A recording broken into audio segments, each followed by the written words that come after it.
Saudara, usaha mikro kecil menengah UMKM memiliki peran penting bagi perkembangan perekonomian Indonesia.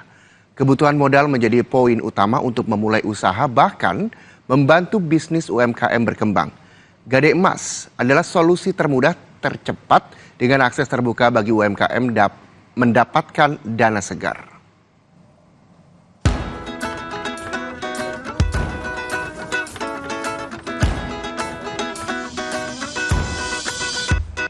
Ini kayaknya enak deh. Setiap hari, Indah Andayani menyiapkan berbagai keperluan pesanan catering makanan dari para pelanggannya. Usaha catering ini sudah dijalankan sejak tahun 2009 lalu. Bahkan, kini dia sudah mampu mempekerjakan 4 karyawannya. Demi keberlanjutan usaha, modal dianggap cukup penting. Sejak 2009 yang lalu, hingga kini, gadai emas di Pegadaian ia lakukan untuk mendapatkan modal usaha. Hanya perlu membawa KTP, menyerahkan barang jaminan, serta menandatangani surat bukti gadai SGB. Dalam 15 menit saja, uang pinjaman dapat diterima secara tunai atau melalui transfer. Saya kan ke Pegadaian. Ya paling saya gadaikan emas itu buat modal gitu loh. Cuman nggak lama sih, cuman cair 5 menit. Prosesnya seperti apa tuh kalau untuk penggadaian emas sendiri? Prosesnya sih kita datang ke Pegadaian, ini emas, terus dihitung kan ya dapatnya berapa. Terus kalau seandainya hari itu selama 4 bulan kita nggak bisa mengambil, bisa diperpanjang. Terus kelebihannya di Pegadaian itu bisa di top up, tambah modal. Tidak hanya gadai emas, pinjaman kredit mikro angsuran dengan bunga ringan Pegadaian juga dirasa cukup membantu. Paling bunganya ringan.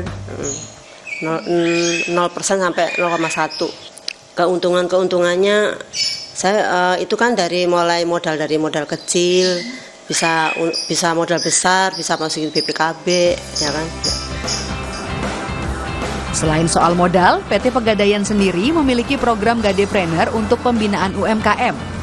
Setiap tahunnya, Pegadaian menerima 2.000 hingga 3.000 pendaftar. Dan kini, setidaknya ada 1.053 UMKM yang berhasil dibina. Kepala Divisi Tanggung Jawab Sosial dan Lingkungan PT Pegadaian, Ruli Yusuf menyatakan, Gadepreneur ditekankan agar ada peningkatan bisnis demi menjadikan UMKM naik kelas. Dan kesempatan Pegadaian melakukan training ini dimulai dari kurasi produk, kemudian branding, packaging, bahkan sampai kepada hak perizinan, haki daripada produk-produk mereka ini sendiri. Merek mereka kita daftarkan dengan baik, supaya kita harapkan selain pendampingan ini kita lakukan, mereka juga bisa naik kelas pada waktunya. Produknya terbaik, terkoreksi dengan baik, brandingnya bisa diterima oleh masyarakat pengguna, di samping tentunya rasanya ngangenin sehingga mereka mau melakukan repeat order. Komitmen Pegadaian juga sejalan dengan pemerintah yang fokus mengembangkan UMKM. Kontribusi UMKM per tahun rata-rata menyumbang 61% produk domestik bruto atau 9.850 triliun rupiah. Tenaga kerja yang terserap pun bisa mencapai 119,6 juta orang. Indah menjadi salah satu pelaku UMKM yang bersyukur. Usaha terus berjalan dengan modal gadai emas yang mudah. Harapannya tentu level UMKM seperti Indah bisa sejajar dengan usaha besar lainnya.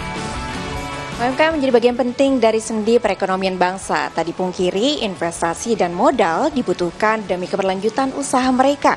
Untuk itu kemudian untuk investasi dan mendapatkan modal usaha menjadi salah satu kunci berkembangnya UMKM. Ketika UMKM bisa naik kelas, besar harapan ekonomi negeri dapat semakin membaik. Claudia Carla, Feriska Emmanuel, Kompas TV Jakarta.